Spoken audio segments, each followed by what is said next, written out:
Welcome to online study at QES.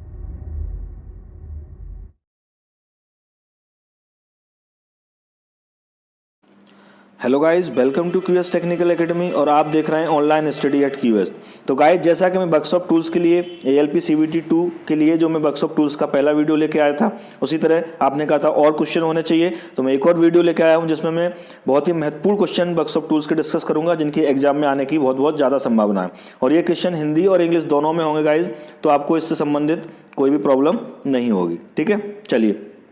तो video शुरू करने से पहले गाइज, अगर आप हमारे चैनल पर नए हैं तो सबसे पहले से सब्सक्राइब कर लें और साथ ही बेल आइकन को प्रेस कर लें, जिससे आने वाले सभी वीडियोस का नोटिफिकेशन आपको मिलता रहे। और वीडियो पसंद आने पर गाइज लाइक और शेयर करना ना भूलें। तो चलिए शुरू करते हैं आज का वीडियो।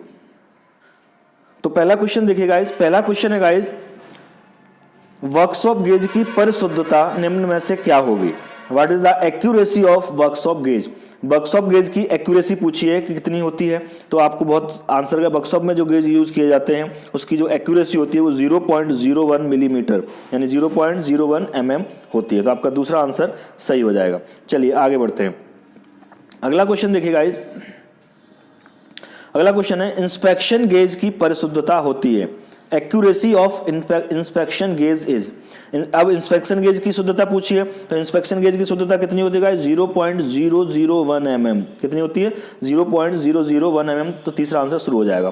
देखिए, लिस्ट काउंट जो पूछते हैं, अल्पतमांक और परिशुद्धता जो पूछते हैं, इनसे संबंधित एक क्वेश्चन आपको जरूर मिलेगा, तो आप ये तैयार करके जाइए। ठीक है, अगला क्वेश्चन देखिए, थर्ड क्वेश्चन है, मास्टर गेज की परिशुद्धता क्या होती है, यानी what is the accuracy of master gauge? तो मास्टर गेज क्या है? पिछले में वीडियो में मैंने आपको जो वर्कशॉप टूल्स का वीडियो लाया था उसमें मास्टर गेज के बारे में बताया था कि बहुत ही ज़्यादा प्रिसाइज मेजरमेंट के लिए यूज होता है। तो मास्टर गेज की जो परिशुद्धता एक्यूरेसी होती है वो क्या होती है? 0.0001 mm। क्या होती है? 0.0001 mm। तो पहला आंसर सही हो जाएगा। चलिए आगे बढ़िए।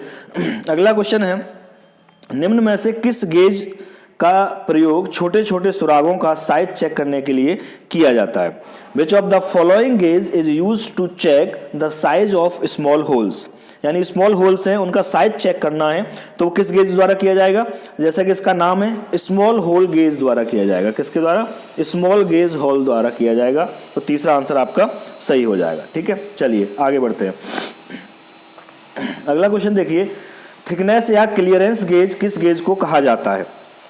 विच of the following gauge is known as thickness और क्लियरेंस गेज? ठीक है, तो चार गेज आपको दिए हुए हैं, इनमें से ये बताना है कि इसमें से किस गेज का नाम थिकनेस या क्लियरेंस गेज भी कहा जाता है। ये दूसरे नाम है, तो किस गेज के दूसरे नाम है गाइज? फिलर गेज के। किसके? फिलर गेज के। फिलर गेज को थिकनेस गेज भी कह सकते हैं या क्लियरेंस गेज भी कह सकते हैं। तो आपका तीसरा आंसर सही हो जाएगा। ठीक है, चलिए आगे बढ़ते हैं।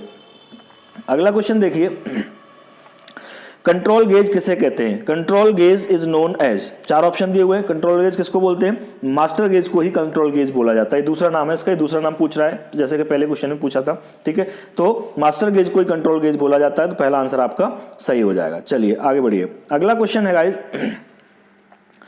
कार के साथ लेथ टूल को अलाइन करने के लिए किस गेज का प्रयोग किया जाता है?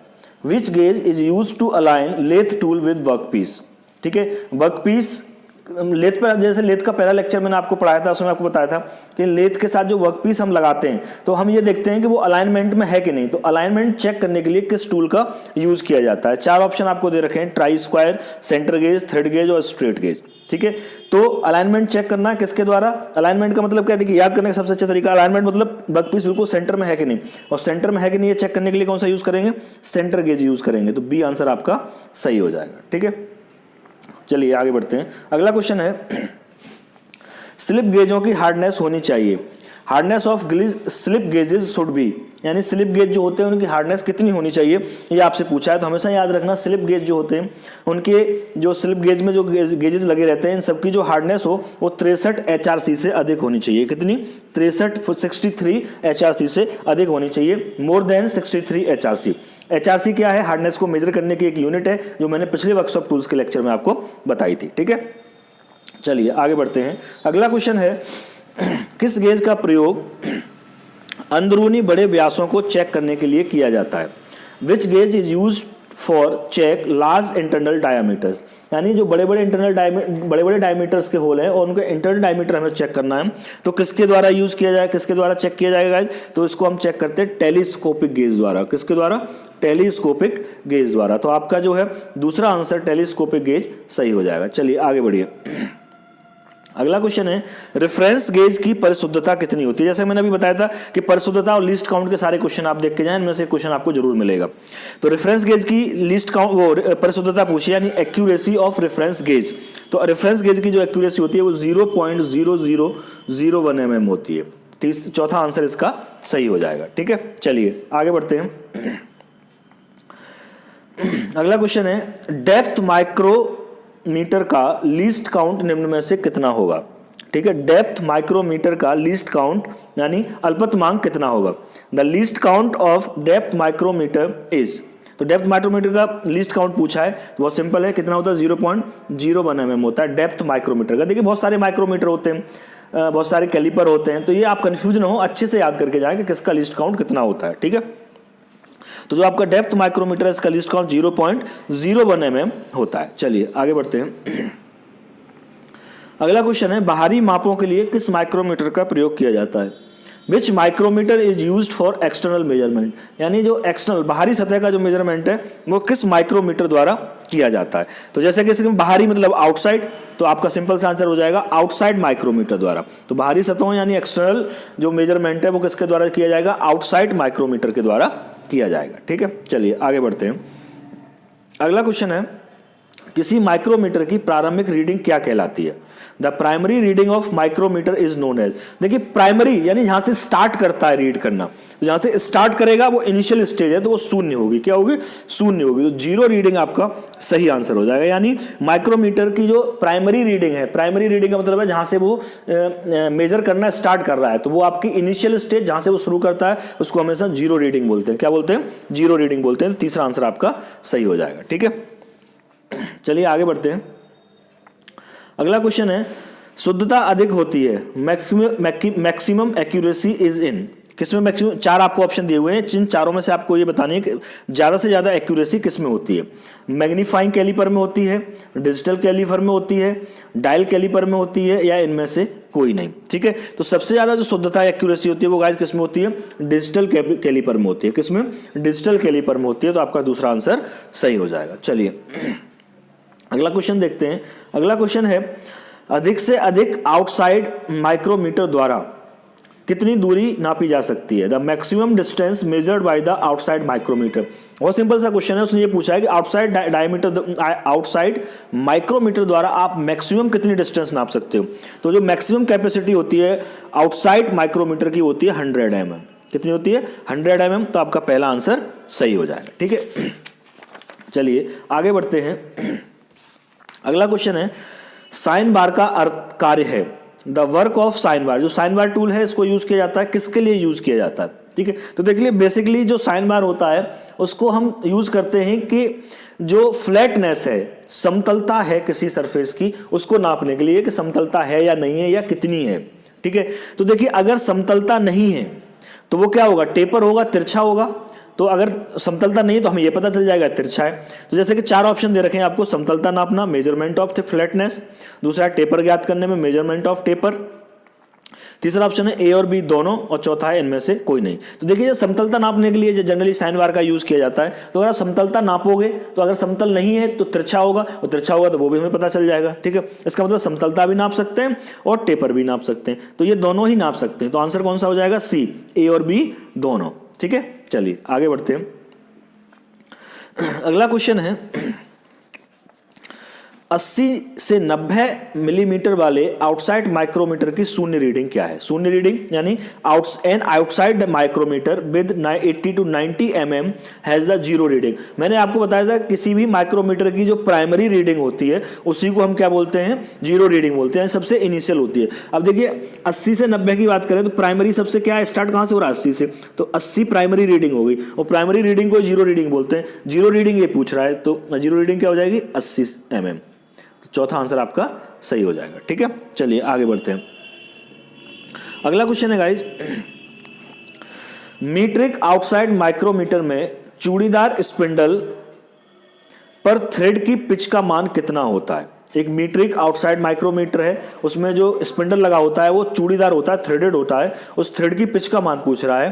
A threaded spindle of metric outside micrometer has the thread pitch value of. ठीक है, पिच क्या होती है गाइस, मैंने आपको बताया था कि किसी भी उस पर जो हम थ्रेड टू थ्रेड यानी चूड़ियाँ काटते हैं, थ्रेड बनाते हैं, तो एक चूड़ी से दूसरे चूड़ी तक के बीच की जो डिस्टेंस है, थ्रेड के बीच की जो डिस्टेंस है, उसको हम क्या बोलते हैं, उसको हम बोलते हैं पिच। तो वही पिच का मान पूछ रहा है कि जो आउटसाइड के लिए माइक्रोमीटर है उसके जो एडिशनल पिच है थ्रेड पर, स्पिंडल की थ्रेड है उस पर कितना जो है पिच की वैल्यू क्या होती है, तो वो होती है 0.5 mm। ठीक है, तो पहला आंसर आपका सही हो जाएगा।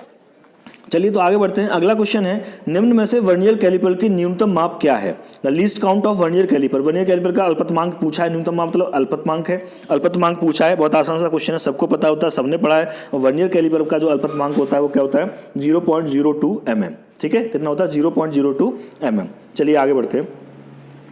अगला क्वेश्चन है, निम्न में से मीट्रिक आउटसाइड माइक्रोमीटर की स्लीव पर बने सबसे छोटे डिवीजन का मान है। The value of smallest division made on sleeve of metric outside micrometer. ठीक है, यानी एक आउटसाइड माइक्रोमीटर है, उस पर क्या है, जो स्लीव होता है उस पर छोटे छोटे पार्ट्स कट होते हैं, डिवीजन बने होते हैं। तो एक डिवीजन की डिस्टेंस कितनी होती है, वैल्यू कितनी होती है, तो जो एक डिस्टेंस की वैल्यू है वो कितनी होती है, 0.05 mm। कितनी होती है, 0.05 mm। चलिए तो आगे बढ़ते हैं। अगला क्वेश्चन है, परिसज्जित टर्निंग क्रिया किए हुए शाफ्ट का व्यास इससे जांचा जाता है। Diameter of finished turn shaft can be checked with. यानी एक टर्निंग की हुई शाफ्ट है जिस पर टर्निंग ऑपरेशन हमने किया है और उसका डायमीटर हमें किससे जांचेंगे, यानी किससे चेक करेंगे। चार आपको ऑप्शन दिए हुए हैं। तो जो शाफ्ट का डायमीटर चेक किया जाता है गाइस, वो माइक्रोमीटर से किया जाता है। किससे किया जाता है, माइक्रोमीटर से। तो चौथा आंसर आपका सही हो जाएगा। ठीक है, चलिए आगे बढ़ते हैं। अगला क्वेश्चन है, मीट्रिक वर्नियर माइक्रोमीटर की शुद्धता साधारण मीट्रिक माइक्रोमीटर की कितने गुना होती है, कितने टाइम्स होती है। The accuracy of metric vernier micrometer as compare to normal micrometer. ठीक है, यानी नॉर्मल माइक्रोमीटर से मीट्रिक माइक्रोमीटर की जो शुद्धता होगी वो कितनी ज़्यादा होगी। तो याद रखना गाइज, हमेशा इसकी जो शुद्धता होती है वो साधारण से 10 गुना ज़्यादा होती है। कितनी, 10 गुना ज़्यादा होती है। ठीक है, चलिए आगे बढ़ते हैं। अगला क्वेश्चन है, माइक्रोमीटर का सिद्धांत है। The principle of micrometer is, यानी माइक्रोमीटर किस सिद्धांत पर काम करता है। तो गाइस देखिए, माइक्रोमीटर हमेशा क्या है, थ्रेड के मूवमेंट पर काम करता है। जो चूड़ियां होती हैं स्पिंडल में, तो वो चूड़ियों के मूवमेंट के हिसाब से काम करता है। और चूड़ियां होंगी तो क्या होगा, नट और बोल्ट होगा, उसमें क्या होगा, नट और बोल्ट। तो हमेशा माइक्रोमीटर जो है नट और बोल्ट के सिद्धांत पर काम करता है। किसके सिद्धांत पर, नट और बोल्ट के सिद्धांत पर काम करता है। ठीक है, तो आपका तीसरा आंसर सही हो जाएगा। चलिए आगे बढ़ते हैं। अगला क्वेश्चन है, किस यंत्र द्वारा एक बेलनाकार रॉड का व्यास अत्यंत सूक्ष्मता से नापा जा सकता है। Which instrument is use to precise measurement of a cylindrical rod. एक सिलेंड्रिकल रॉड है, इसका हमें प्रिसाइज मेजरमेंट करना है। तो इनमें से कौन सा इंस्ट्रूमेंट सबसे सूटेबल होगा। प्रिसाइज मतलब बहुत कम से कम, एग्जैक्टली नापना। तो एग्जैक्टली यानी माइक्रो। तो बहुत सिंपल सा आंसर है, क्या हो जाएगा, माइक्रोमीटर आप इसको नापने के लिए यूज करोगे। ठीक है, चलिए आगे बढ़ते हैं। अगला क्वेश्चन है गाइस, ब्रिटिश माइक्रोमीटर का अल्पतमांक क्या होता है। ब्रिटिश माइक्रोमीटर का अल्पतमांक पूछा है, यानी least count of British micrometer. तो पहले जो ब्रिटिश माइक्रोमीटर यूज होता था उसका अल्पतमांक पूछा है, तो कितना होता है गाइस, 0.001 इंच। पहला आंसर। ये जो डबल डैश लगा होता है ये इंच को रिप्रेजेंट करता है, किसको, इंच को, इंच। ठीक है, तो 0.001 इंच इसका अल्पतमांक होता है, लीस्ट काउंट होता है ब्रिटिश माइक्रोमीटर का। ठीक है, चलिए अगला क्वेश्चन है, वर्नियर कैलिपर निम्न में से किस धातु का बनाया जाता है। By which of the following vernier caliper made, यानी किस मेटल का बनाया जाता है वर्नियर कैलिपर। बहुत सिंपल सा है और आपने सबने देखा है, वर्नियर कैलिपर जो होता है किसका बना होता है, स्टेनलेस स्टील का बना होता है। किसका, स्टेनलेस स्टील का बना होता है। तो सी आंसर आपका सही हो जाएगा। चलिए आगे बढ़ते हैं। अगला क्वेश्चन है, वर्नियर बेवल प्रोटेक्टर का अल्पतमांक कितना होता है। The least count of vernier bevel protector is. ठीक है, वर्नियर बेवल प्रोटेक्टर का लीस्ट काउंट पूछा है, चार ऑप्शन दिए, 1 डिग्री, 10 डिग्री, 1 मिनट या 5 मिनट। तो इसका जो होता है वो अल्पतमांक कितना होता है, 5 मिनट होता है। ठीक है, कितना होता है, 5 मिनट। ठीक है, कोई दिक्कत नहीं, 5 मिनट होता है। अगर आपसे डिग्री में पूछ लिया जाए अगर यही वैल्यू, ठीक है, जैसे कि मैं इसमें डिग्री में भी आंसर देखा है, डिग्री में अगर पूछा जाए तो इसका डिग्री में जो होता है 1/, 12 डिग्री, कितना 1/12 डिग्री होता है। ठीक है, और आगे बढ़ते हैं। अगला क्वेश्चन है आपका,